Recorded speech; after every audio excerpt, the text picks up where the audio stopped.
बोलो वृंदावन बिहारी लाल की जय। भाग्योदयं जन्म समर्जितेन सत्संगमं च वल्लभते पुरुषो यदा वे। भगवान की असीम अनुकंपा और भगवती श्री राधा रानी की परम कृपा से हम सब को यह मनुष्य देह प्राप्त हुआ है। और इस मनुष्य देह की प्राप्ति के साथ साथ हमारा मन भगवान के प्रति समर्पित हो, यह भगवान की सबसे उत्तम कृपा है। आजकल संसार में यह देखा जा रहा है कि समस्त गृहस्थ ईर्ष्या, द्वेष तथा एक दूसरे को नीचा ऊंचा दिखाने में अपना यह समस्त जीवन बर्बाद करने में लगा हुआ है। वह उसका कारण यह है कि समाज में बड़े बड़े धर्माचार्य भी यही कर रहे हैं। एक दूसरे की चुगली, निंदा, छल, कपट, कैसे कौन आगे बढ़ जाए, कैसे किसको पीछे कर दिया जाए। तो जब मुखिया, धर्म के मुखिया ही इसमें लगे हुए हैं तो संसार की यही गति होगी। हमें अपने आप को बचाना है, अपने आप को भगवान के प्रति समर्पित रखना है, भगवान के प्रति समर्पित होना है।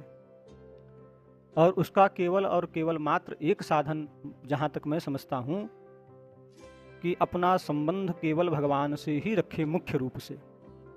बाकी सांसारिक जितने भी हमारे रिश्ते हैं, हमारे लोग हैं, उनसे व्यवहार करें, लेकिन मन को सदैव ठाकुर जी तथा श्री राधा रानी के चरणारविंद में समर्पित रखें।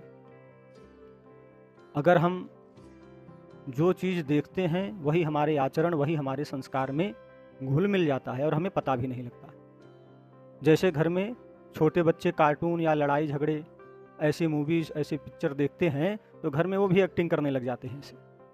उसी प्रकार कहीं न कहीं यह समाज भी, हम आप भी कुछ ऐसी चीज़ें देख रहे हैं, कुछ ऐसी चीज़ें सुन रहे हैं समाज से, जिसकी वजह से हमारा भी आचरण व्यवहार उसी प्रकार होता चला जा रहा है। और उसको सुधारने के लिए हमें अपने सत्संगी, हम कैसे माहौल में रह रहे हैं, कैसे व्यक्तियों के साथ रह रहे हैं, क्या सुन रहे हैं, क्या कर रहे हैं, कैसे विचारधाराएं हैं, यह सब निहित होता है व्यक्ति के कल्याण में।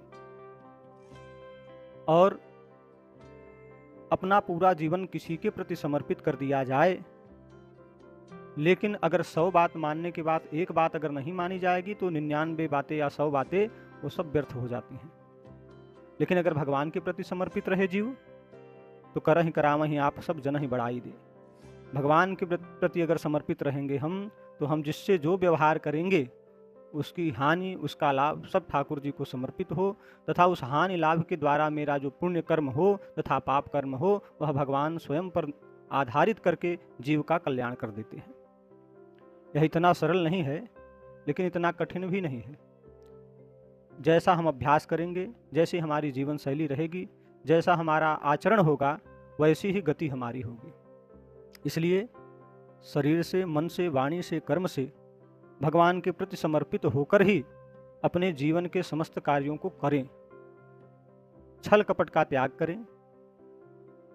छल कपट अर्थात अपने को मूर्ख न बना लें। हर चीज की एक मर्यादा होती है।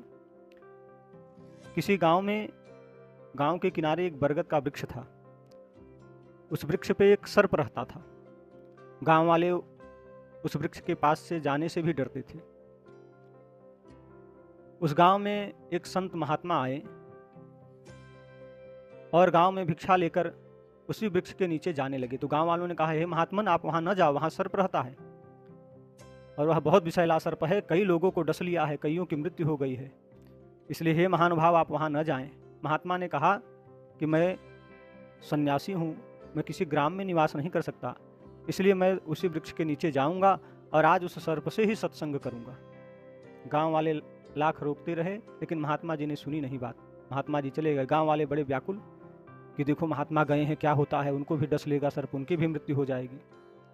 महात्मा गए, उस वृक्ष के नीचे बैठे। थोड़ी देर बाद वह सर्प आया और जैसे ही सर्प आया, सर्प को देखकर महात्मा ने कहा कि पता नहीं कौन से कर्म को करके तुम इस योनि को प्राप्त हुए हो और इस योनि में भी कष्ट भोग रहे हो।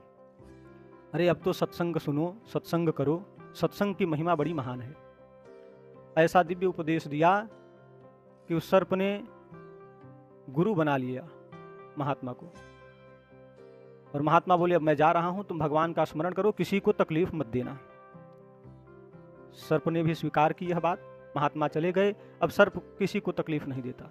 स्थिति ये हो गई कि पहले उस वृक्ष के नीचे जाने से बड़े बड़े लोग डरते थे, अब तो बच्चे भी खूब खेलने कूदने जाने लगे वहां। सर्प को देखा, बच्चों ने सर्प के ऊपर पत्थर फेंका। सर्प को बात याद आ गई कि महात्मा जी ने कहा है कि किसी को तकलीफ नहीं देना चाहिए, इसलिए मैं इन बच्चों को कुछ नहीं करूंगा। यह जब बात सर्प ने सोची तो कुछ नहीं सर्प ने किया, बच्चों को न डराया, न फुफकारा, न डसा। बच्चों ने सोचा कि सर्प तो बड़ा उपयोगी हो गया है हमारे लिए। बच्चों ने उस सर्प को लिया और उसी बरगद के वृक्ष पे डाली पे उसको बांध दिया झूले जैसा। आजकल सावन का महीना चल रहा है, तो बच्चे भी झूले जैसे उस सर्प को रस्सी स्वरूप बांध दिए और उसी पे बैठ के झूला झूलने लगे। अब हालांकि सर्प चाहता तो डस लेता, लेकिन उसने सत्संग सुना था इसलिए उसने डसा नहीं। परिणाम स्वरूप यह हुआ कि 2-3 दिन में ही वह सर्प की ऐसी स्थिति हो गई कि अब मर जाए कि तब मर जाए। महात्मा जी जो उपदेश दे के गए थे उसी रास्ते पुनः लौटे, सोचे जरा उस सर्प से मिल लूं, मेरा नया नया शिष्य बना हुआ था। उससे मिलने गए तो बेचारा वो डाली में बंधा पड़ा कराह रहा था। महात्मा गए, उसको छुड़ाया, नीचे रखा, पूछा अरे तुम्हारी ये स्थिति कैसे हुई? उस सर्प ने कहा कि आपके सत्संग से मेरी यह स्थिति हो गई है। महात्मा ने कहा कि सत्संग से ये स्थिति? सर्प ने कहा हाँ प्रभु, आपने कहा था किसी को तकलीफ नहीं देना चाहिए, इसलिए बच्चे आए मुझे बांध के खूब झूला झूले, मैंने किसी को डसा नहीं, मैंने किसी को तकलीफ नहीं दी। महात्मा ने कहा कि अरे मूर्ख, मैंने कहा था किसी को तकलीफ मत देना, इसका मतलब ये नहीं कि तुम स्वयं तकलीफ पाते रहो, स्वयं कष्ट पाते रहो। तुम्हें काटना मना किया था, फुफकारना मना नहीं किया था। भय दिखा के रखोगे तभी समाज संसार आपके अंदर अवगुणों को नहीं प्रत्यारोपित करेगा। अगर आपने भय नहीं दिखाया तो संसार के समस्त अवगुण आप में विद्यमान कर दिए जाएंगे। इसलिए भगवान की शरण में रहो, बुद्धि विवेक से भगवान का अनुसरण करो, भगवान का ध्यान करो। वृंदावन बिहारी लाल की जय।